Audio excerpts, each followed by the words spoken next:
In the spring of 2009, I had ended a 3.5-year relationship with my boyfriend. We had decided to live together for another 2 months after that. Financially, it made sense. Emotionally, it was dumb. We had also adopted 2 cats, and it's as if they knew that we were breaking up because they started fighting with one another.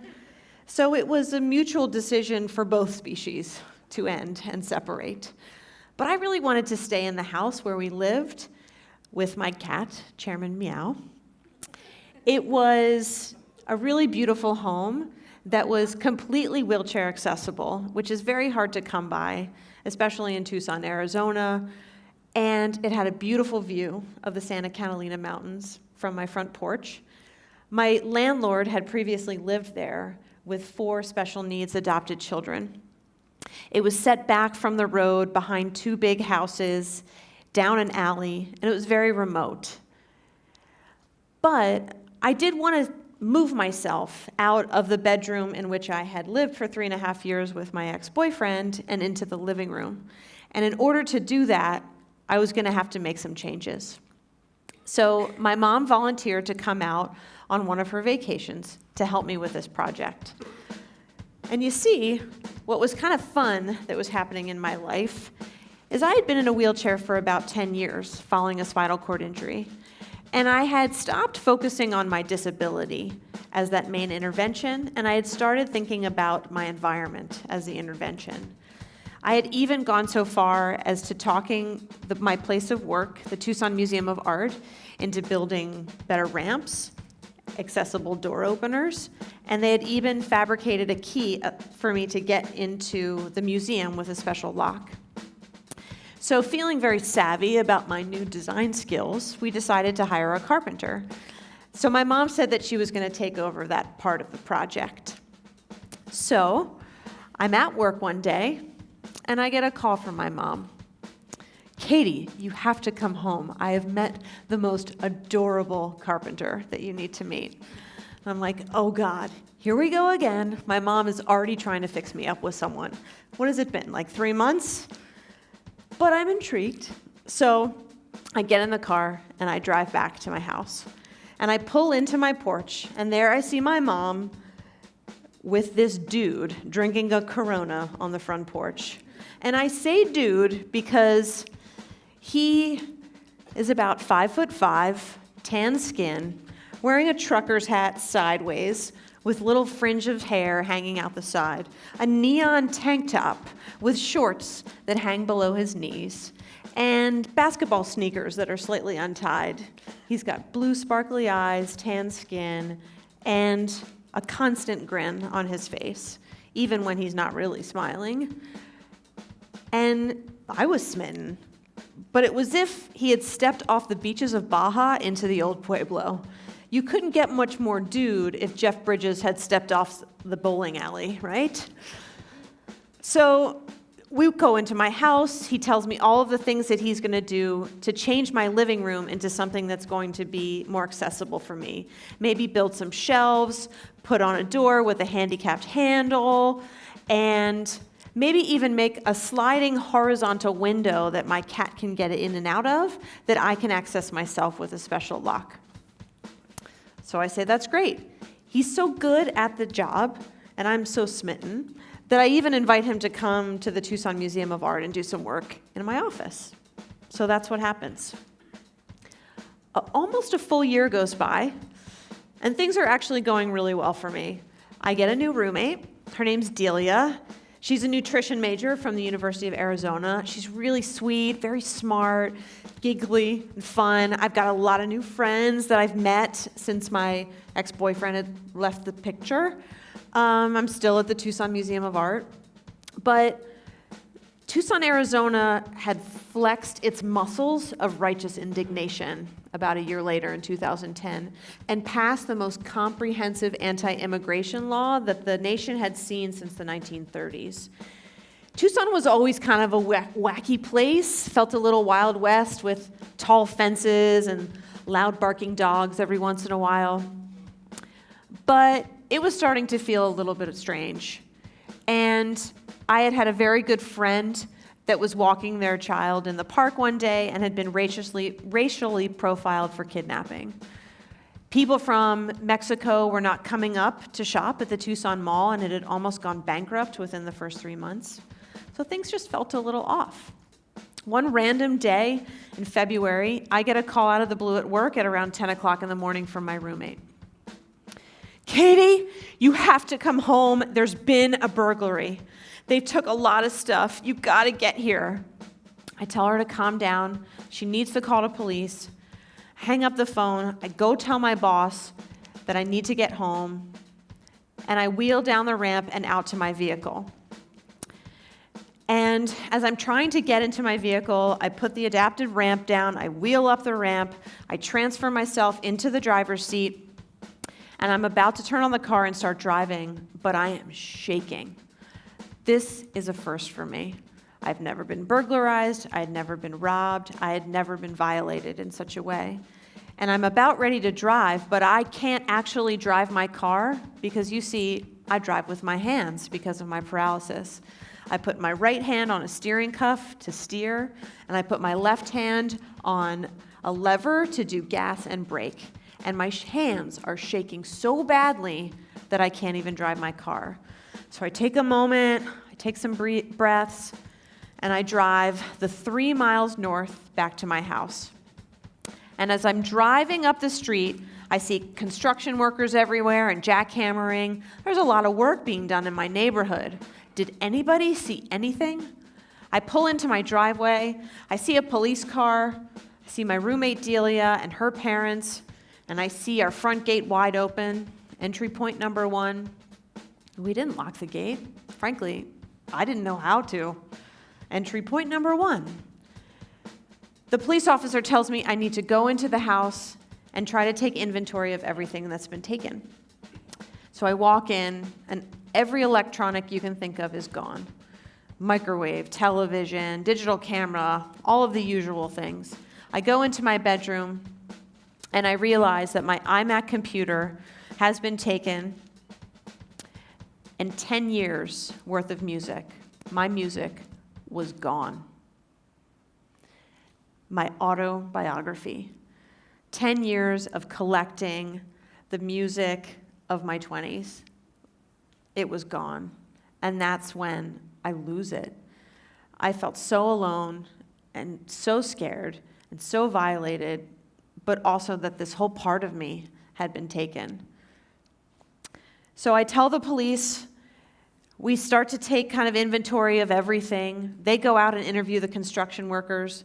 They try to knock on my neighbor's door, and he doesn't come to the door. And why, you might ask? Because he's from Mexico, and he's an immigrant. And he's not going to risk deportation over some petty burglary.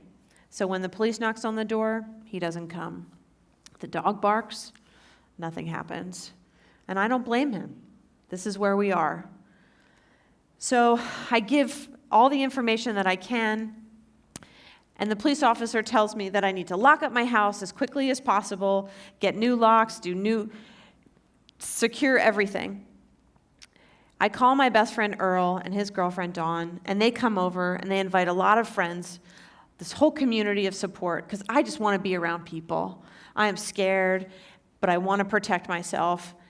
And so they get the idea to invite everybody I know to share music and to share all the music that they have with me. And we share the night away. And I feel much better the next morning when I bring in a locksmith and we secure everything. And I think I have everything under control. So I wake up the next morning, Sunday morning. My personal care attendant, Gregorio, comes into my room. And with absolutely no urgency in his voice whatsoever, he says, "Katie, what did you do to your car?" And I said, "What are you talking about? Nothing happened to my car. My house was burglarized." And he said, "No, you need to go see what happened." So I throw on some clothes, we put myself in my wheelchair, and I wheel outside. And I look out, and I see that my car had been backed up about 20 feet and completely smashed into my neighbor's fence, and 20 feet of fencing had been knocked down. And I realized right then and there that my spare key to my car had been taken from my house the day before. But they didn't know how to drive an adaptive car with hand controls. Because you see, an able-bodied person drives with their feet and not with their hands. And so when they tried to reverse the vehicle, they smashed into my neighbor's fence and they fled the scene. At this point, I am more than scared. I am terrified because I feel like I'm being watched. And the only thing I want to do is get the fuck out of town. So I tell Greg that I'm going to get in my car, which actually is fine. There was no damage whatsoever. And I'm going to drive to see my friend Jean up in the foothills and basically hide my vehicle because there's no way I'm going to get my car fixed and a new key made on a Sunday. Greg says he's going to try to fix the gate as quickly as he can, and we're going to make it all work. He's going to come help me out at my friend's house the next morning. So I drive north to the foothills, and I get there, and I call almost every family member I can think of. And with every phone call and every conversation I have, whether it's my mom or my dad or my brothers or my little sister, my stepmother, my grandparents, you name it, I'm trying to feel better about my situation. And each time, it's starting to feel a little bit better. I wake up that morning and I have breakfast with my friend Gene and his wife, and I'm so thankful for their support and housing me. Greg gets me up. I'm on my way to the car dealership. I am going to fix this situation and get my life back on track, right? I am on my way to work, and I get a call on my cell phone from the Buildings and Operations Director at the Tucson Museum of Art, who tells me that he got to work that day at 6 o'clock in the morning to find the keys to the museum sticking out of the adaptive lock. And I pull my car over to the side of the road, and I burst into tears because the key to the museum was inside my car the day before when they had tried to steal my car. And instead of stealing my car, they stole the keys to my office and went to the Tucson Museum of Art and tried to break in. But they couldn't get in because they didn't know how to use an adaptive key and an adaptive lock. Kind of idiots, right? So instead of going to the museum, I drive back to my house and I call the police officer, because by then I know his number by heart, right? It's been Friday, I called him for the burglary. Sunday, I called him for the car robbery. Monday morning, I call him for almost breaking into the Tucson Museum of Art. I'm sitting in my kitchen, and the police officer says to me, "Katie, this person knows you 3 days in a row. They know where you live, they know your car, they know where you work. You gotta think about this." And I'm like, roommate, personal caregiver, ex-boyfriend, friends, students that I teach. And then out of the corner of my eye on my refrigerator, I see a business card with a little surfboard at the bottom. I rip it off the wall, and I think of the dude. And I say over the phone to the police officer the name of this person. And he says, "That's interesting, that name has come up before." And I'm like, "What? Seriously?" He said, "Yeah, it's an ongoing investigation that's happening here in Tucson with meth dealers who are contracting with people that are going into homes, such as carpenters and woodworkers and plumbers, and selling information about vulnerable people like yourself with easy access to their house." And I am absolutely crushed because here I had been disabled now for 9 years, and I was strong, and I was a hardworking woman, and I was independent. And I had been wearing this cloak of invincibility. And here I have a police officer telling me I am vulnerable, and I have had a target on my back this whole time from a cute little surfer carpenter. And I am scared, and I am sad, and I am terrified. But there is a slight glimmer of hope in this situation, because my disability, my difference, is actually what foiled these burglars, because they didn't get my car. They didn't break into the Tucson Museum of Art and steal all the objects from the museum. Because they were able-bodied and they couldn't figure out adaptation, it actually kind of saved the day. So while I stock up on security and LifeLock and locks on my doors, I also celebrate my difference and my disability. The epilogue to this story is about 2 months later, I get a call that my computer has been recovered and I need to pick it up at the police depot. So I drive down and I sign off on this iMac computer that has dirty fingerprints all over it, dusted fingerprints, and a huge crack on the screen, and I barely want to touch it, right? It is gross and disgusting. I bring it home, and I set it down, and I plug it in, and it is riddled with pornography.